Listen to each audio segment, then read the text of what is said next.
जय हिंद दोस्तों। आज के रिजल्ट की खुशखबरी में मेरे साथ है अरुण, और अरुण इंडियन एयरफोर्स के लिए सिलेक्ट हुए हैं।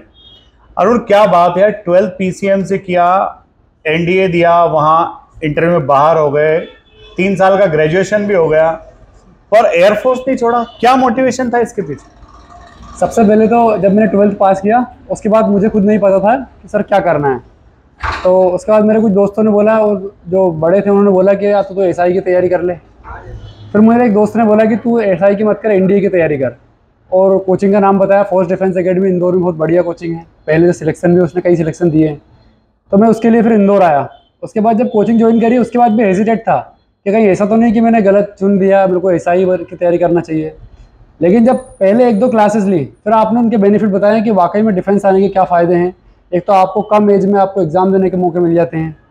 उसके बाद इसकी मतलब समाज में इसकी जो रिस्पेक्ट है वो मेरे हिसाब से किसी भी जॉब की नहीं है, क्योंकि जब से ही मैं देख रहा हूँ और आज लगने के बाद भी मुझे पता चला है ये कि वाकई में मैंने कोई गलत काम नहीं किया, और सबसे ज़्यादा रिस्पेक्ट इसी जॉब की है। मतलब गलत डिसीजन हो जाता अगर किसी और डिसीजन को लेते तो, क्योंकि जब तुम 12 पास हुए हो तब से लेकर आज तक सब इंस्पेक्टर की वैकेंसी नहीं आई। जी सर, बिल्कुल नहीं है। अभी तक एक एग्ज़ाम भी नहीं दे पाता। अभी तक एक एग्जाम भी नहीं दे पाते, और आज सेलेक्ट होकर के फाइनली आप जाने वाले। जी सर। आपका गांव सीहोर जिले का छोटा सा गांव कुशलपुरा, कितने लोग वहां से गवर्नमेंट जॉब में अभी तक? आपको प्रेरणा किससे मिली? कहां से ऐसा सोचा कि आपको एयरफोर्स का हिस्सा बन जाना चाहिए?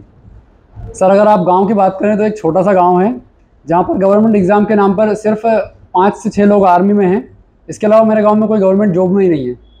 लेकिन एयरफोर्स का मेरा एक दोस्त है जो मेरे से आगे पढ़ता था, उसने मेरे को बताया था एनडीए के बारे में। यहाँ तक मुझे कुछ पता भी नहीं था, और उसने ये बोला था कि उसमें आप एनडीए में ऑफिसर बन पाओगे, आपको सितारे लग पाएंगे। तो इससे मैं मोटिवेशन आया था कि सितारे तो चाहिए यहाँ पर, इसलिए मैंने ज्वाइन किया था इसको, एनडीए के लिए आया था। पर वो नहीं कर पाए, एयरफोर्स चुना और एयरफोर्स में सिलेक्शन हो गया। अरुण, क्या वो बातें होती है जो आपको मोटिवेटेड रखती है हमेशा?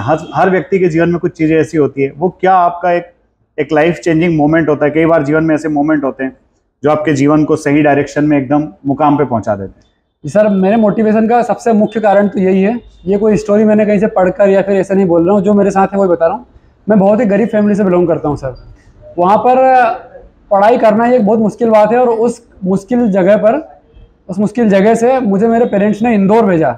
इंदौर में पढ़ने वाला ही समाज में बहुत रिस्पेक्टेड माना जाता है कि यार उनका लड़का इंदौर में पढ़ रहा है। तो अगर मुझे मेरे माता पिता, मेरे घर वाले जो हैं, उन्होंने मुझे अगर इंदौर भेज दिया तो फिर मुझे मोटिवेट होना ही था, क्योंकि उन्होंने मुझ पर विश्वास किया है।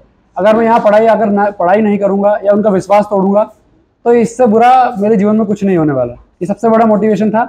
उसके बाद पढ़ाई के प्रति जो मोटिवेशन है वो कोचिंग में आपसे बेहतर कोई नहीं दे सकता है। प्रतिदिन आपको आपने बताया कि आप यहाँ क्यों हैं, आप घर वालों की सारी परेशानी है, वो पता नहीं कहाँ से आपको पैसा अरेंज करके दे रहे हैं, फिर आपको पढ़ाना है। तो इससे बड़ा मोटिवेशन मेरे हिसाब में किसी की लाइफ में कुछ नहीं हो सकता। तो देखिए, अरुण ने बिल्कुल सही बात बताई है कि आज भी हमारे देश में छोटे छोटे गांव ऐसे हैं जहां से अगर बच्चा किसी बड़े शहर में पढ़ने चला जाता है तो उसको भी अपने आप में एक अचीवमेंट माना जाता है।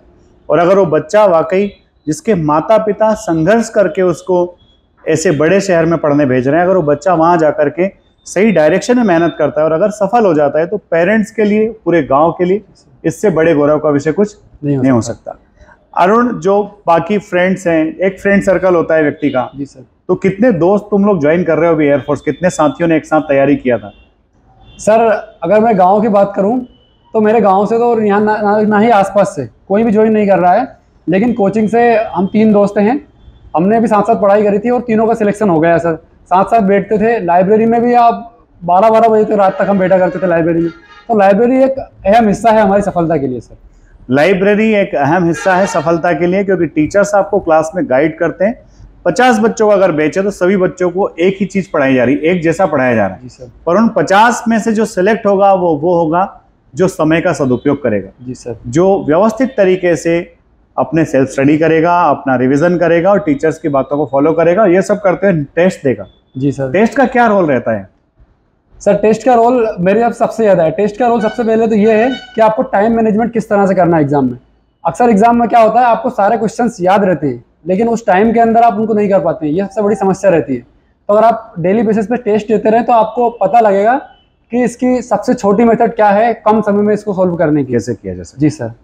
तो ये आपको टेस्ट से पता चल सकता है सर। अरुण, हमारे बच्चे जो विलेज बैकग्राउंड से आते हैं उनकी सबसे बड़ी एक प्रॉब्लम होती है कि वो वोकेबुलरी रट नहीं पाते। जी सर। सिनोनिम्स एंटोनिम्स याद करने में बड़ी दिक्कत होती है। जी सर। वो इंग्लिश को कैसे इंप्रूव करें, तुमने कैसे किया है? जी सर, इंग्लिश का सबसे पहले मैं बताना चाहूँगा, जब से मैंने फोर्स डिफेंस अकेडमी से इंग्लिश पढ़ी है उसके बाद से मेरा डिफेंस, मैंने सिर्फ डिफेंस के एग्जाम दिए हैं, तो डिफेंस का ऐसा कोई सा एग्जाम नहीं है जिसमें मैं इंग्लिश में फेल हुआ हूँ कभी भी। सर इंग्लिश पढ़ने का सबसे अच्छा तरीका यही है, अगर आपने आज वोकेबुलरी पढ़ी है तो जब आप अगले नए दिन जो नई वोकेबुलरी पढ़ेंगे उससे पहले आपने जो कल पढ़ी थी उसको आपको रिवाइज करना होगा, और जो नई वोकेबुलरी आ रही है आपको अपडेटेड भी रहना होगा, क्योंकि एग्जाम आजकल पहले जैसे नहीं रहे कि बार बार रिपीटेड क्वेश्चन आएंगे। इस बार अपडेटेड क्वेश्चन भी आ रहे हैं, तो आपको अपडेट भी रहना है और जो आपने पुराना पढ़ रखा है उसको भी टाइम टू टाइम रिवाइज करना है। जो पुराना पढ़ रखा है उसको रिवाइज करना है, डेली रिवीजन करते चलना है, साथ में अपडेटेड भी रहना। जी सर। अरुण, लास्ट में वो मैसेज जो तुम देना चाहते हो आने वाले बच्चों को, कि क्या वो मैसेज आपका रहेगा? आप क्या कहना चाहेंगे युवाओं को एयरफोर्स के लिए मोटिवेट करने के लिए? सर मेरा लास्ट मैसेज यही है कि सर मैं देखता हूँ अभी जैसे जब से मेरा सिलेक्शन हुआ है तो मैं कहीं शादियों में भी रहता हूँ या फिर गाँव में भी रहता हूँ, तो जो लोग मुझे जानते नहीं थे, हालांकि मैं भी उनको नहीं जानता हूँ, वो भी आज मुझसे पूछते हैं कि हमारे बच्चे को हम क्या करवाएं कि वो एयरफोर्स में जा सके, 12th में क्या सब्जेक्ट दिलवाएं। और शादियों में जाता हूँ तो लोग कहते हैं कि इस लड़के का एयरफोर्स में सिलेक्शन हुआ है, ये वो लड़का, तो इससे बड़ा मोटिवेशन कुछ नहीं होता। और जो नए आज के युवा जो आ रहे हैं, मैं भी उनको एयरफोर्स ज्वाइन करने के लिए इसीलिए कहूँगा कि पैसा तो आप कहीं से भी कमा सकते हैं, घर रह के भी कमा सकते हैं या फिर दूसरे फोर्स में भी, लेकिन डिफेंस फोर्सेज में जो आपको सोसाइटी में सम्मान मिलता है वो और कहीं नहीं हो सकता, और इससे बड़ा मोटिवेशन भी मेरे हिसाब से कुछ नहीं है।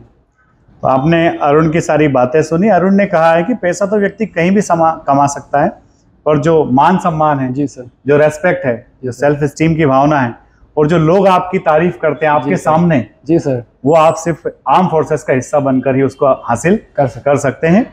ये खरीदी नहीं जा सकती है, इसको कमाया जा सकता है, और ये मेहनत से कमाया जा सकता है। अरुण, आपको बहुत बहुत शुभकामनाएं।